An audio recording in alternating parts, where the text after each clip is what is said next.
4 ও 5 October রাজধানীর একটি বেসরকারি বিশ্ববিদ্যালয়ে অনুষ্ঠিত হলো 11তম স্পেস অ্যাপস চ্যালেঞ্জ 2024 বাংলাদেশ।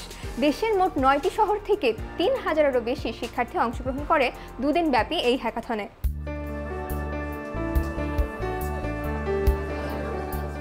আমাদের পৃথিবীতে মনুষ্য জাতির বেঁচে থাকার জন্য নানা উপকরণ যেমন আছে, ঠিক তেমনই রয়েছে নানা বাধা বিপত্তি, যা করছে মানুষ ও প্রকৃতির জীবনকে কঠিন। জীবনকে সহজ করতে বৈশ্বিক বিভিন্ন সমস্যা সমাধানের উদ্ভাবনী উদ্যোগ খুঁজে বের করতে বেসিস আয়োজিত দুদিনব্যাপী NASA space apps challenge hackathon প্রতিযোগিতার সমাপ্তি ঘটল শনিবার। বাংলাদেশ পর্বে ঢাকার পাশাপাশি চট্টগ্রাম, সিলেট, রাজশাহী, খুলনা, বরিশাল, রংপুর, ময়মনসিংহ ও কুমিল্লার শিক্ষার্থীরা অংশ নিয়েছে। বাছাই করা 500 প্রকল্প অংশ নেয় প্রতিযোগিতায়। সেরা 50 প্রকল্প নিয়ে ঢাকায় সরাসরি এবং বাকি 450টি প্রকল্প নিয়ে অনলাইনে এই প্রতিযোগিতা শেষে পুরস্কৃত করা হয় বিজয়ীদের।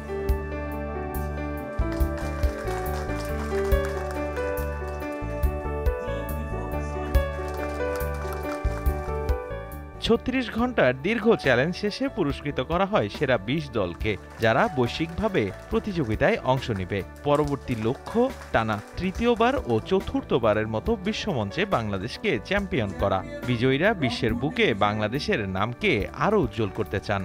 এটা আশা করতে পারতেছিলাম না যে আমরা জিততে পারবো, এবং অনেক ধরনের নলেজ গ্যাদার করছি।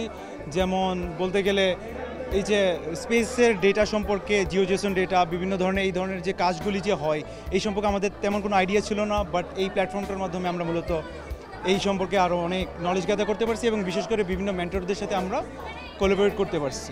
এই পরিবেশটা আসলে আমাদের কাছে নতুন ছিল, কারণ আমরা নাসা স্পেস অ্যাপে কী হয় বা না হয় এই সম্পর্কে অতটা জানতাম না। তো আসার পরে জানার পরে আমরা যতটুকু অ্যাপ্লাই করতে পারছি ওটার উপর বেস করে আজকে অ্যাজ এ রেজাল্ট আমরা চ্যাম্পিয়ন। আয়োজকরা বললেন, উদ্ভাবন মনস্ক তরুণদের মাধ্যমে আগামীর পৃথিবী গড়তে গত প্রায় 1 যুগ সময় ধরে এই আয়োজন করছেন তারা। 185টি দেশকে পেছনে ফেলে 3বার সহ সর্বমোট 4বার বিশ্ব চ্যাম্পিয়ন বাংলাদেশ। তাই এবারও চ্যাম্পিয়ন হয়ে সফলতার ধারা ধরে রাখতে চায় বাংলাদেশ। বাংলাদেশ একমাত্র দেশ যেই দেশ পরপর 3বার নাসা গ্লোবাল চ্যাম্পিয়ন হয়েছে। তা আমার বিশ্বাস এবং আমাদের সবার বিশ্বাস এইবারও মেধাবীরা এসেছে, এবং এইবারও নিশ্চয়ই আমরা মাল্টিপল ক্যাটাগরিতে ওয়ার্ল্ড চ্যাম্পিয়ন হব। গতবার কিভাবে চ্যাম্পিয়ন হলো, কেন চ্যাম্পিয়ন হলো, এই কম্পোনেন্টগুলো আমাদের জানা আছে। শুধু তাই না, আমরা একটা গাইড বানাই, এটাকে বলে পার্টিসিপেন্ট গাইড। এই গাইডটা এখন নাসা নিজে নিয়ে বলে অন্য দেশগুলোকে বলে তোমরাও এটা ফলো করো, কারণ এটা এত সুন্দর করে বানানো আছে, আসলেই খুবই ফ্রুটফুল এবং খুবই চমৎকার অ্যাপ্লিকেশন দেয়। টেলিস্কোপটা নাসা এখনও টেলিস্কোপটা বানাচ্ছে, এখনও হয় না, কিন্তু এরা অলরেডি অ্যাপ্লিকেশন বানিয়ে ফেলতেছে। So we are in completely different level.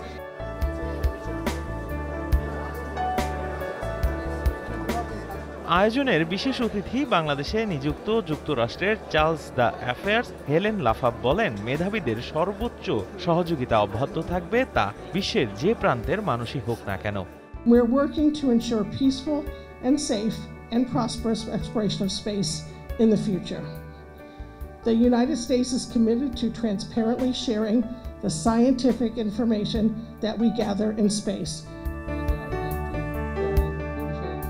সংশ্লিষ্টরা মনে করছেন, এমন প্রতিযোগিতা বাংলাদেশকে সত্যিকারের প্রযুক্তি বান্ধব জাতি হিসেবে গড়ে তুলবে।